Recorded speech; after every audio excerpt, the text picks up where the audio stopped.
Salam, hər vaxtınız xeyirli olsun. Səfiyyənin mətbəxinə xoş gəlmisiniz. Bugün sizlərlə Sovet dövrünün, yəni uşaqlığımın vazkeçilməyən ən ləzzətli şirniyyatı qoz peçenyasını necə hazırladığımı bölüşmək istəyirəm.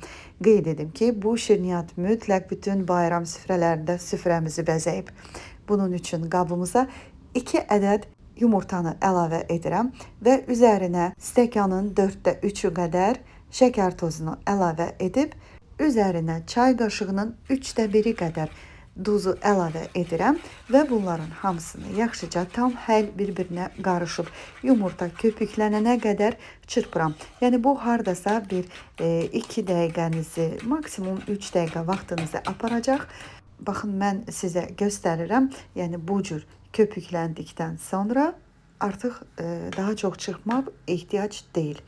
Və indi üzərinə öncədən çıxardıb otaq temperaturunda, yəni tam yumşalmış kərə yağını, yəni əritmək ehtiyac deyil. Bu cür yumşalmış kərə yağını əlavə edirsiniz və göstərdiyim qaydada çəngəl yardımı ilə yaxşıca əzirik. Baxın, bu cür əzildikdən sonra indi üzərinə çay qaşığının yarısı qədər çay sodasının üzərinə üzüm sirkəsi və yaxud alma sirkəsi 1 desert qaşığı əlavə edirəm. Yaxşıca qarışdırıram. Məndə qara üzümün sirkəsi olduğuna görə rəngi bu cür qırmızıdır və şəkərli vanilin əlavə edib təkrar bunlar hər bir-birinə qarışana qədər qarışdırıram. İndi isə artıq çəngəli bir kənara qoyaq və unumuzu əlavə edək. Qeyd edim ki, mən unumuzu öncədən ələmişəm və 3 stəkan unu bir dəfəyə əlavə edirəm. Amma diqqət etsəniz görərsiniz ki, hər stəkanın başında hardasa bir barmaq qədər, yəni boşluq var və stəkanları çırparaq kip doldurmamışam. Sadəcə bir qaşıq yardımı ilə içinə doldurmuşam. Nə qədər tutubsa, yəni o qədər əlavə edirik və bunları yaxşıca qarışdıraram. Öncə bir spatula yardımı ilə qarışdırsam da, yəni qarışdırmaq çox rahat olmadığına görə indi əlimlə tam həll yaxşıca yoğururam. Yəni burada bu qoz şirniyyatı, yəni unu biraz daha da çox apara bilir. Sadəcə onu deyə bilərəm ki, ununu əgər çox əlavə etsəniz, o zaman peçenyalarınız biraz daha yumşaq olacaq. Ancaq mən yumşaq sevmədiyimə görə çalışıram ki, burada unu hissə-hissə əlavə edim ki, biraz quru xırçıltılı alınsın. Xırçıltılı alınsa da, yəni içərisinə qatılaşdırmış südü əlavə etdikdən sonra səhərisi günə artıq biraz yumşalır və çox ləzzətli olur. Videodan da göründüyü kimi xəmirimiz, yəni çox ələ yapışan, yəni çox yapışqandır, yəni biraz daha un istədiyinə görə mən bu cür tam həll qarışdırıb biraz daha un əlavə edirəm və mən ilkində sizə nə qədər un getdiyini göstərəcəm. Və çalışırıq ki, xəmirimiz, yəni içində un hissələri qalmasın, tam yaxşı həll qarışsın.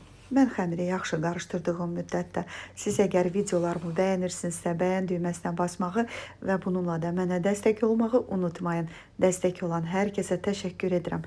Gördüyünüz kimi stəkanımızın içərisində baxın, yarısının yarısı qədər un qalıb və bu hesabla digər stəkanların da başından bir barmaq əksik olduğuna görə tam 3 stəkan yarım, yəni dolu olan un işləndi məndə ümumi olaraq və indi xəmirimizi bir paketə yığıram və hardasa 30-40 dəqiqə ərzində soyuducuya göndərirəm ki, xəmirimiz çox yapışqan olduğuna görə bir balaca unu özünü tutsun.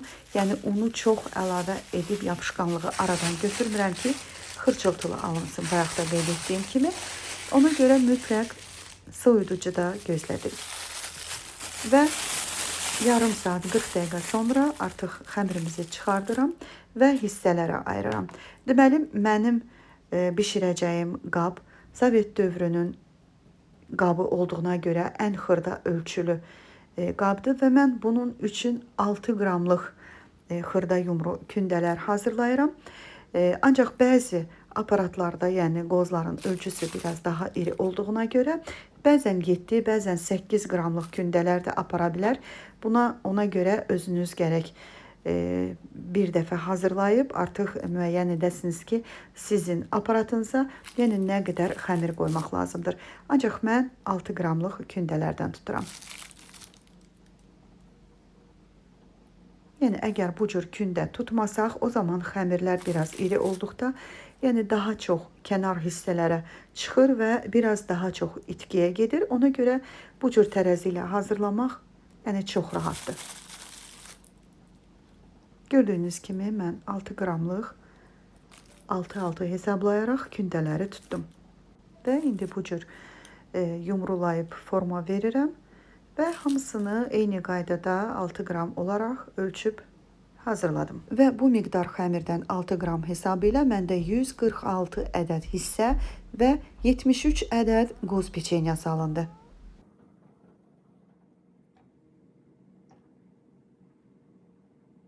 Yəni həqiqətən vaxt aparan iş olsa da nəticə çox ləzzətli olduğuna görə yenə sevərək, bəyənərək hazırlayıram. Artıq kündələrimiz hazırdır və indi qabımızı sadəcə birinci dəfə bu cür yağlayıram və 1 dəqiqə ərzində, yəni yağ ağzını örtürəm. Gördüyünüz kimi qabımız əvvəldən isindiyinə görə çox qaynardır və görürsünüz yağımızı necə yandırır. Yəni o dəqiqə yağın rəngi çönür və ona görə də mən yağı yaxşı bir salfetlə silib təmizləyirəm ki, peçenyalarımızın rəngində qaralma olmasın. Və qabın örtüb az xodda, yəni qazın xodunu çox vermirik. Qabımız artıq tam isindiyinə görə, yəni artıq çox xod vermək lazım deyil. Hər iki üzünü biraz bişirdikdən sonra, baxın bu da nəticə.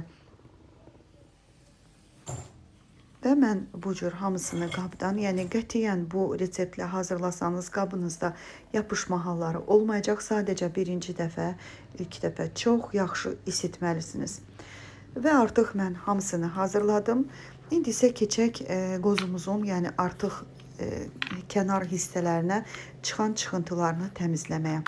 Yəni bu cür xəmir, xırçıltılı xəmir olduğuna görə, yəni həqiqətən çox rahatlıqla təmizlənir. İstər mənim kimi bu cür bir bıçaq yardımı ilə, istər sadəcə əlinizlə də, yəni indi göstərirəm, bu cür qıraraq da edə bilərsiniz. Ancaq xəmirin ununu çox eləsəniz bu cür xırçıltılı olmayacaq və o zaman mütləq bıçaq yardımı ilə təmizləməli olacaqsınız.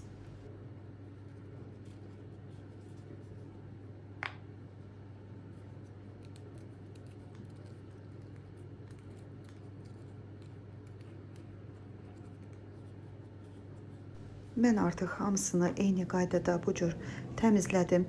Burada gördüyünüz kimi bəziləri biraz daha çox qızarıb, yəni bir dəfə biraz daha çox qızardığına görə ayrı qoymuşam. Bunları iki yüzünü birləşdirmək üçün. Və indi qatılaşdırılmış bişmiş süd əlavə edib içərisinə arzu edənlər qoz da qoya bilərsiniz. Ancaq mən qozsuz sadəcə belə südlə hazırladım. Öncə biz əvvəllər süd alıb özümüz qatılaşdırılmış südü 2 saat, 2 saat yarım qaynadırdıq ki, bu cür qatılaşdırılmış bişmiş süd alınsın. Ancaq indi hazır marketlərdə var və rahatlıqla alıb hazırlaya bilərsiniz. Əvvəldə də qeyd etdiyim kimi mən biraz daha çox qızaranları, yəni bir hissədə ayırmışam. Yəni onları bir-birinə qoşalaşdırarkən çalışıram ki, rəng uyğunluğu eyni olsun. Yəni açıqları açıq olanlarla, tünd rəngli olanları isə tünd rəng olanla dəstləşdirib bu cür içərisinə qatılaşdırılmış südü əlavə edib hamısını hazırlayıram. Bilirəm, çox təmizkar xanımların hamısının fikri qazda qalıb. Bu da qazımız, artıq təmizləmişəm və çayımızı dəmləyib rahatlıqla nuş edə bilərik. Siz də eyni qaydada hazırlayın. Əminəm ki, siz də çox bəyənəcəksiniz. Mənə dəstək olmağı unutmayın. Bu sizin üçün asan, mənim üçün isə çox dəyərlidir. Sağ olun, Allah'a əmanət olun. Gələn videolarımda görüşənədək.